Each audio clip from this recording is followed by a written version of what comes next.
Metal is good. It shreds, bangs, and rips, which are my top 3 criteria when choosing music to unwind with at the end of the day. But it's also doodly. Extremely doodly. Thank goodness for all-female metal tribute bands.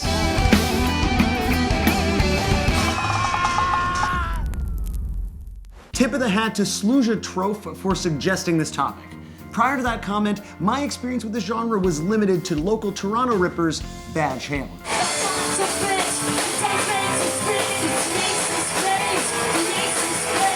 Vag Halen, who have probably the best tribute band name I've ever heard in my entire life, are a self-identified feminist queer art rock band who just happen to cover exclusively cock rock.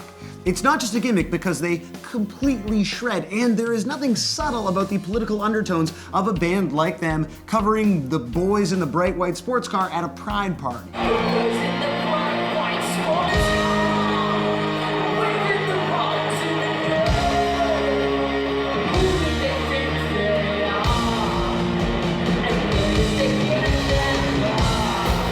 So I was fully in the tank the minute I realized this was a thing. My affection for politicized tribute bands is not exactly a secret. There was a super early This Exists episode all about gay punk tribute bands. Thank you, ladies and gentlemen. Bonsoir. We are Black Vag, an absolutely fabulous tribute to Black Flag. Black Flag are a delightful mess of references. Their stage names and outfits combine the names of Black Flag members with gay icons, like Greg Streisand, who dresses as Dorothy. They've toured the world, released maybe the best version of My War ever. They donate 10% of their income to charities inside of the gay community, and they've made up a very, very good dance to rise above.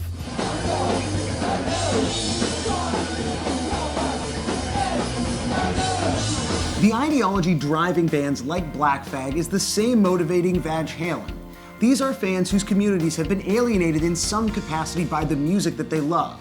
Punk, weird and wild though it was, eventually gave way to the more rigid structure of hardcore, which was occasionally very homophobic.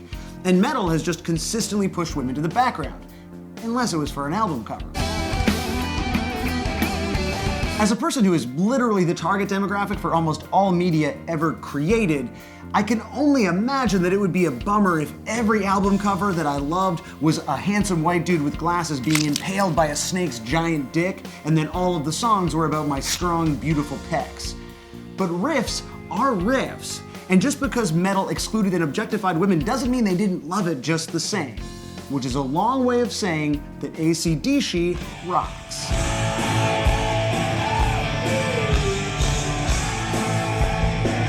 And Les Zeppelin rocks. Gonna give you my love. Gonna give you my love.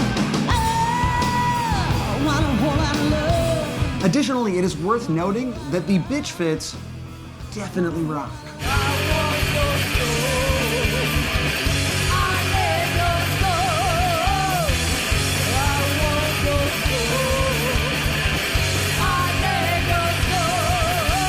While there's no denying that some people are simply attracted to the gimmick of a novelty tribute band, there is also no denying that there are a lot of politics packed into that cover of Skulls.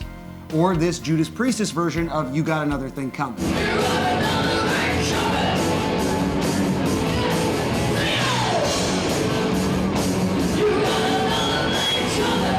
McMaster University researcher Susan Fast has tied this sudden rise in all-female metal tribute acts to increased access to the technology, lessons, and support necessary to break into a music scene.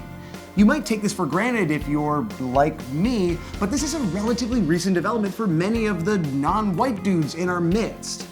All of these women also write original songs in their other bands, so this isn't just about some novelty. It's about grabbing a small piece of something that you have been denied. And if you're the singer of Iron Maiden's, getting to grab a small piece of that flag while you walk around and sing The Trooper, which rocks.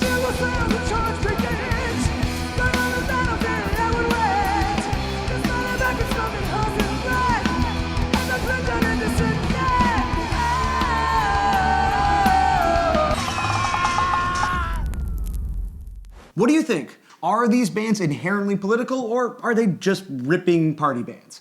Let me know in the comments, and be sure to subscribe for new episodes of This Exists every week. Be excellent to each other.